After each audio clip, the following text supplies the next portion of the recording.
BFM Business, Focus Retail, Noémie Vira.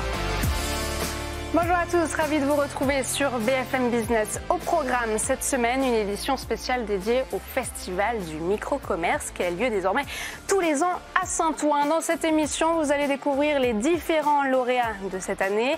On vous emmènera ensuite découvrir les coulisses d'un micro-commerce avec Eva Jacot avant de revenir en plateau avec nos invités qui sont cette semaine Emmanuelle Hoss, directrice générale de la CMA-Est, et Anaïs Uzan qui est passée par un testeur de commerce. Mais avant cela, on retrouve tout de suite la fondatrice de ce festival, Coralie Abraham-Palti.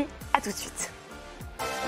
Focus Retail, le festival du micro-commerce. Coralie Abraham-Palti, bonjour. Bonjour. Vous êtes directrice d'Altavia Foundation. Alors, vous organisez chaque année le festival du micro-commerce qui se nomme Small is Big. Il a eu lieu cette année le 27 juin. Pourquoi cette date et quelle utilité ?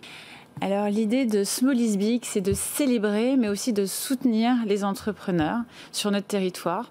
Il a lieu tous les ans le 27 juin parce que c'est la journée internationale de la micro-entreprise dans le monde.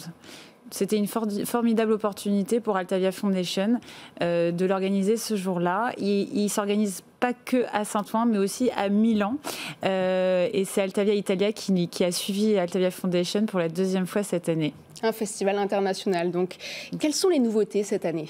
Alors, cette année, il y a eu encore des rendez-vous qui avaient été des rendez-vous à succès l'année dernière, c'est-à-dire un village qui a réuni une trentaine de commerçants. Il y a eu également une table ronde sur l'audace, puisque le fil conducteur, c'était l'audace, avec entre autres Florence Servan-Schreiber. Nous avons eu une remise des prix.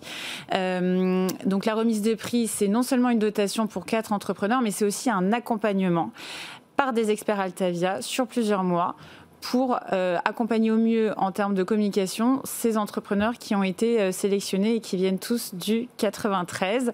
Et enfin, il y a en fait surtout des échanges et du partage. En fait, les entrepreneurs, ça leur permet de sortir de leur quotidien. Souvent, c'est des solo-entrepreneurs. Donc, au milieu de ce village plein de vie, plein de couleurs, ils sont surtout ravis de pouvoir échanger.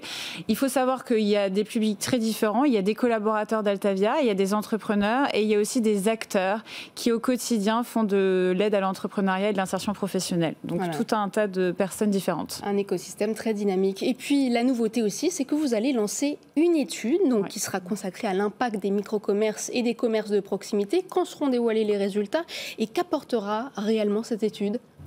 Exactement. En fait, l'année dernière, on avait lancé microco.com, notre plateforme guide à l'action, boîte à outils pour les entrepreneurs. Et cette année, on lance une étude. Donc, c'est une étude en fait qui est dirigée par Datactivist et la CMA-Est, et on est copartenaire avec la métropole de Rouen et la Fondation Urbanis. L'idée, c'est de se pencher sur les externalités du commerce, du micro-commerce et plus largement du commerce de proximité. On va essayer de quantifier ce qu'aujourd'hui n'a pas été vraiment mesuré, c'est-à-dire les impacts sociaux et environnementaux. Je vais prendre l'exemple d'un libraire. Un libraire, en fait, on se rend compte qu'il ne fait pas que vendre des livres. Il va des fois sensibiliser, il va des fois donner la direction à des passants qui cherchent leur chemin. Et très souvent, il va être à l'écoute de consommateurs, de clients qui vont venir pour un livre, mais au-delà du livre, ils vont essayer de l'interroger sur une problématique de santé ou une difficulté qu'ils sont en train de vivre dans leur quotidien.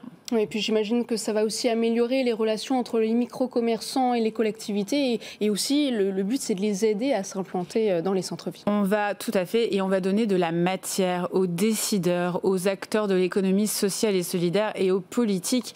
Et ils en ont besoin parce que tous les jours, ils œuvrent à la revitalisation des territoires. Mais pour ça, il faut une donnée assez fine pour pouvoir le faire. Voilà, et pour ceux que ça intéresse, toutes ces informations sont donc à retrouver sur microco.com. On va tout de suite découvrir les coulisses d'un micro-commerce avec Eva Jacot.